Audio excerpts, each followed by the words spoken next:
本日の労務相談 Q&A です。休養が必要な従業員への対応ということで、まずご質問内容の方ですが、長年弊社に貢献してきた社員が体調不良を訴え、休養が必要な病気に罹患していることが分かりました。しかし、社員は経済的不安もあることから仕事を休まずに療養したいと言っています。会社が社員の意思を尊重し、業務に従事させた場合に、想定される問題と、その問題が起こらないように、あらかじめ会社ができることがあれば教えてくださいということで、こちらの方ですが、回答の方に、ちょっと文章的には書かれてるんですけど、とりあえずこれをですね、ちょっと整理してですね、まとめてみましたので、画面を切り替えさせていただきます。休養が必要な従業員への対応ということで、法的リスクの回避と従業員の安心を両立させる実務指針ということで、回答内容をですね、ちょっとまとめてみました。視覚的に捉えられるような形でまとめたものですが、まず画面のですね、左側の一番のところですけども、本人の意思を優先した場合ということで、無理してでも働きたいというようなことがございましたが、まず、その場合に想定される問題点というのが、やはり無理をすることによる病状の悪化、ですね。それからあと仕事中にですね、いろんな職種によってあれですけれども、場合によっては現場においてですね、事故であるとかミスであるとかということが起こる可能性があると。で、もっと重要なのが、企業側のですね、雇用契約、労働契約に基づく安全配慮義務違反というものを問われる可能性があるというのが、一番大きな問題点かなというふうに思います。で、それらの想定される問題点をですね、理解した上で、あらかじめ会社ができる予防策、対応策としましては、就業規則等にですね、我が社の給食制度であるとか、あるいは就業制限の規定であるとか、あるいは長期の欠勤に至る場合についてのその診断書の徴求といいますか、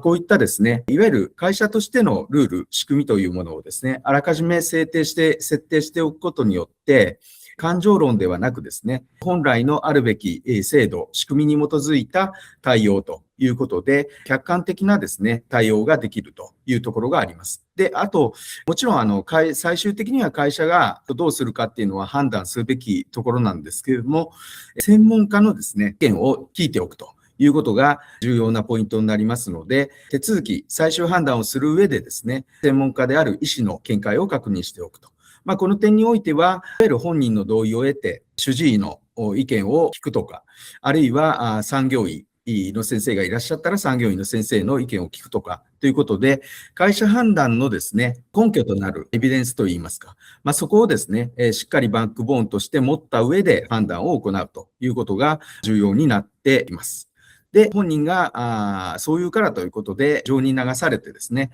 安易にやってしまうと、最終的に安全配慮義務違反というものを問われる可能性がありますので、このような形でですね、対応策というものをしっかり固めておく必要があろうかと思います。で、逆にですね、会社が休めということで、本人の意向に沿わないですね、判断を根拠なく押し付けるということになりますと、真ん中の2番のところですが、想定される問題点としては、ご本人の不満、不信感というものから、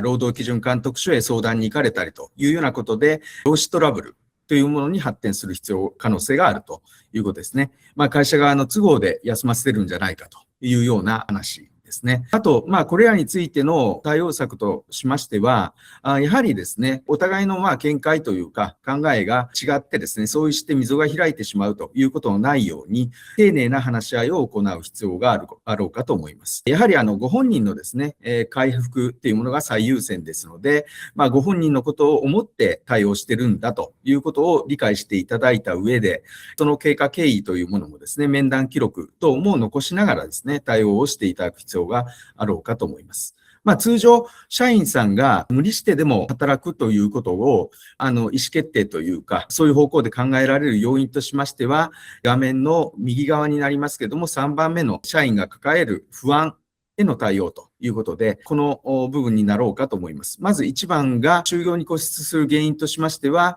経済的なリスクというか不安ですね。収入がなくなるんではないかというようなこと。で、もう一つが雇用継続への不安。休んでしまうことによって職を失う、席を失うという不安があるというようなことがあるかと思います。この点につきましては、会社の方もですね、先ほどの面談等を通しながら、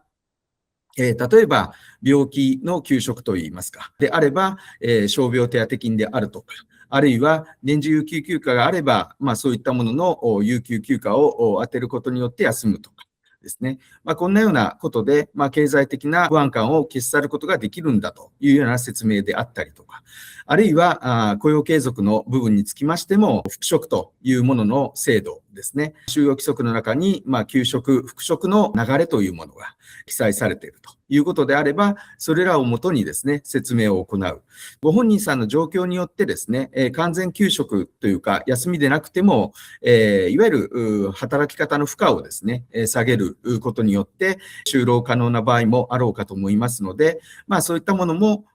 医師の意見も聞きながらですね、短時間勤務であるとか、在宅勤務というようなこと、あるいは休職からの復職においても、